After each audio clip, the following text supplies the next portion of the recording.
Coming up. Everything is on the rise. The cost of living, the cost of food, the conflicts, everything almost in a big part of Africa is on the rise. How is Canada doing? I believe that Canada right now is the fourth largest global donor to the World Food Program globally. If you could confirm that. This committee needs to deal with as urgently as possible. It is with regards to the sales of arms goods to Israel.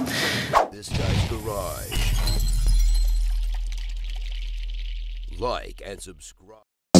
Everything is on the rise. The cost of living, the cost of food, the conflicts, everything almost in a big part of Africa is on the rise. How is Canada doing as far as approaching these conflicts and the food insecurity situation? If you can give us a quick brief on that, because I have following questions to that. If you know.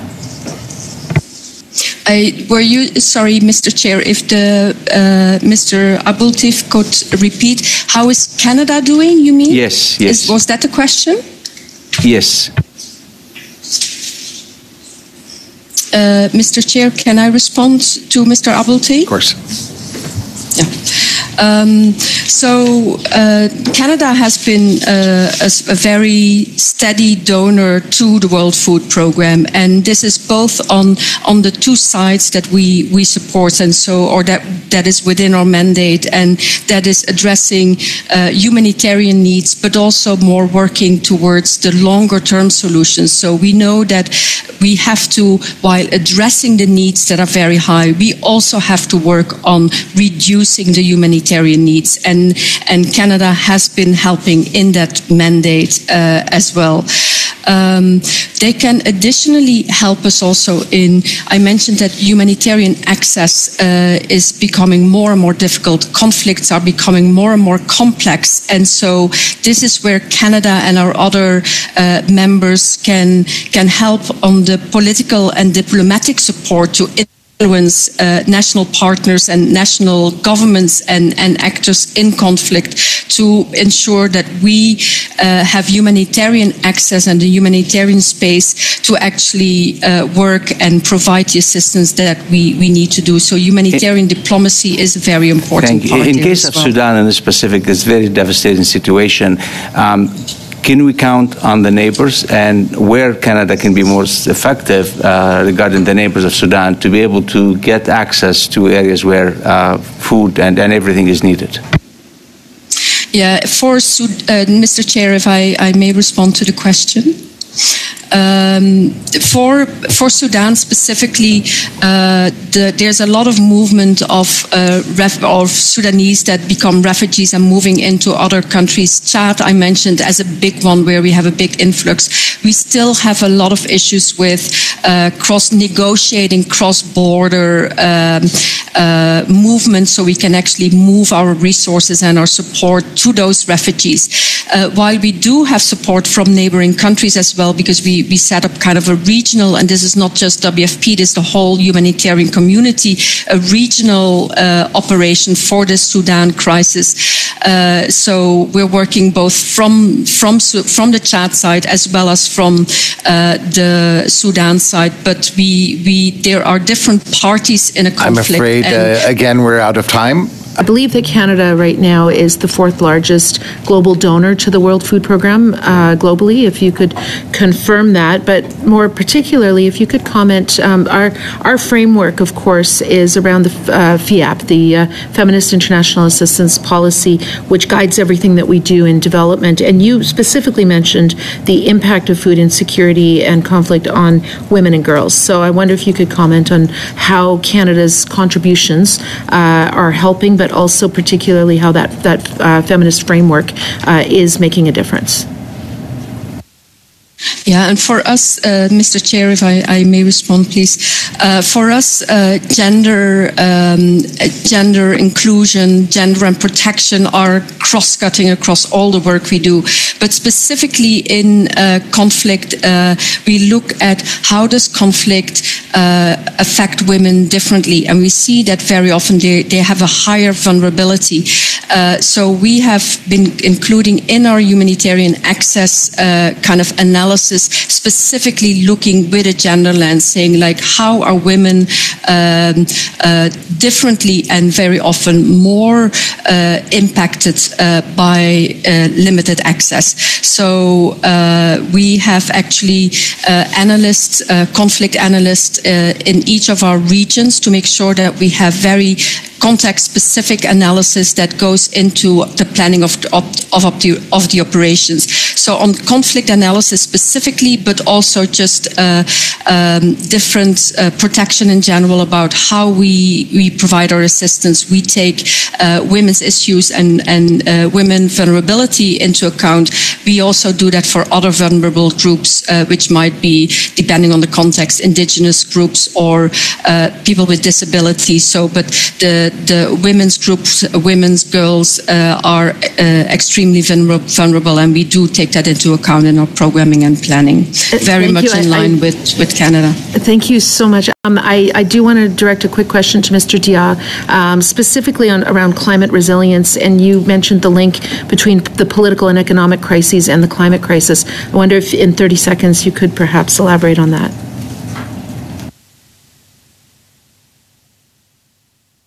Yeah, no, quickly to say that, most of African countries have been suffering from climate vulnerability for years.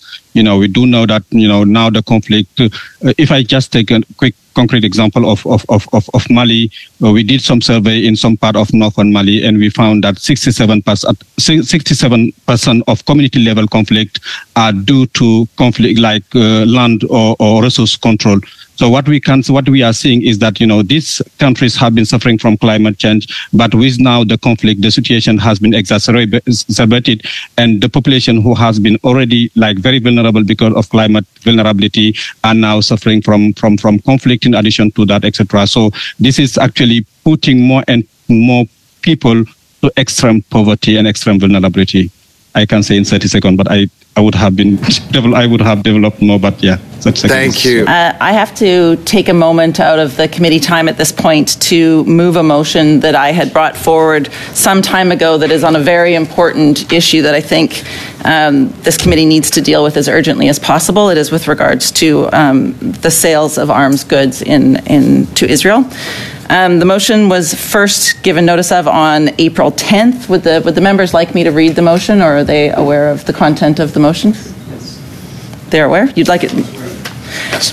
That given the failure of Global Affairs Canada to produce the documents requested by this committee on February 12th, 2024, and the letter to the committee from the Deputy Minister dated March 13th, 2024, requesting further instruction, the Chair instruct the clerk to publish the letter and annex received from Global Affairs Canada on Canada's arms exports to Israel on the public committee webpage, that the committee instruct Global Affairs Canada to provide the following. 1. Details on all current open export and brokering permits for military goods and technology to Israel, without redaction for commercial confidentiality, as the committee requested in its motion of February 12th, 2024.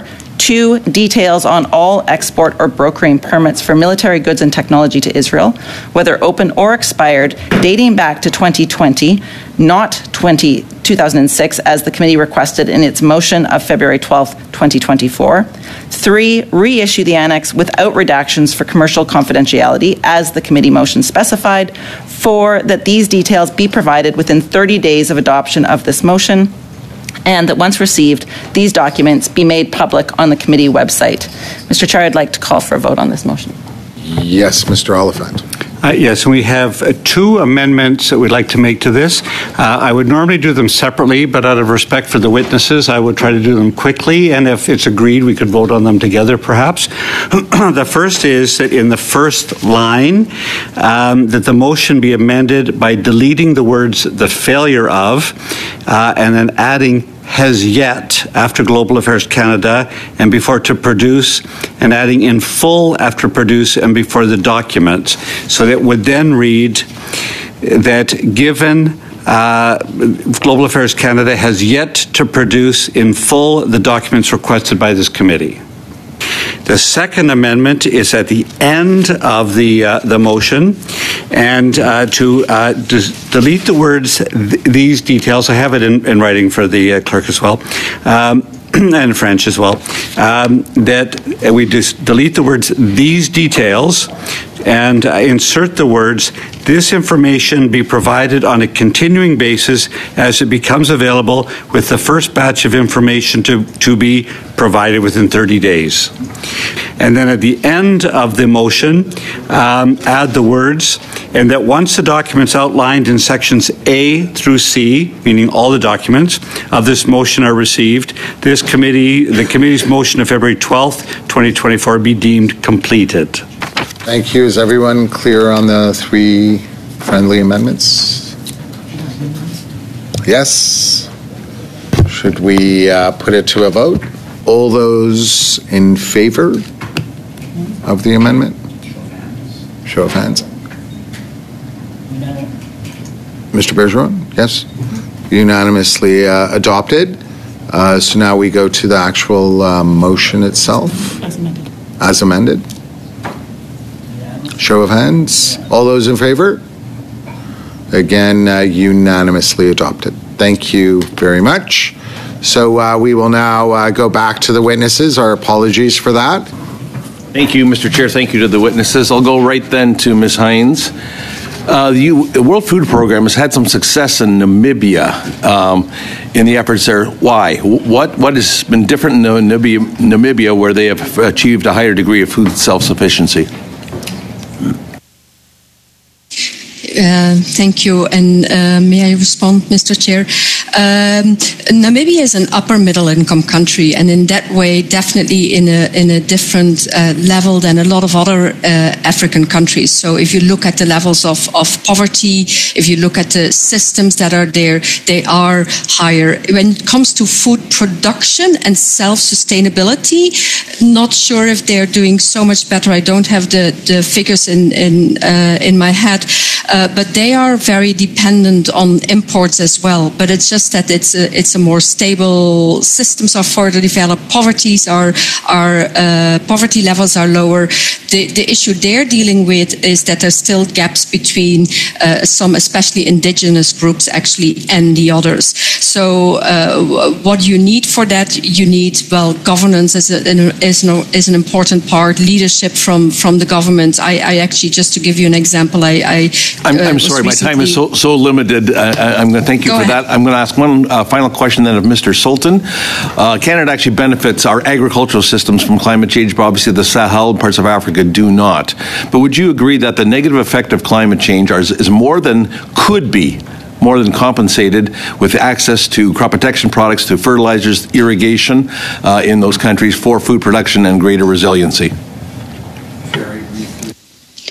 I think that the potential for increasing crop yield is probably greater than the negative effect of climate change, even if it's likely that climate change will decrease, in fact, this increase of crop yield, but we have a greater potential to increase crop yield than we could expect the negative impacts of crop yield.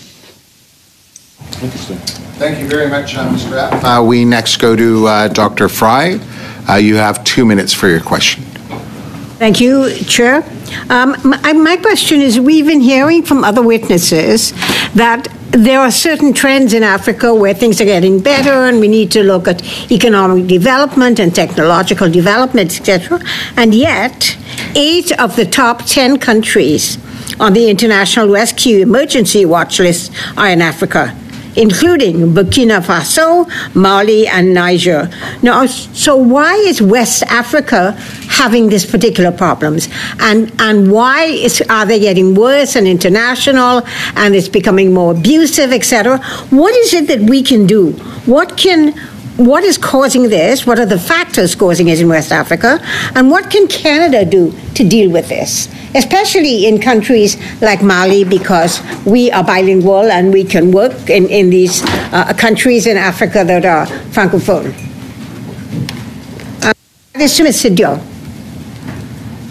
Yeah, no, thank you so much. I think that definitely we do have lots of African countries where things are definitely better, getting better. I'm calling from Senegal, and we just come to complete very successful democratic election and transition. So I can name several as an example, but we know that the 3 Sahelian countries that you name are countries that were already very vulnerable, as I said earlier, in terms of like poverty, economic issue, and then long lasting conflict, if I can say.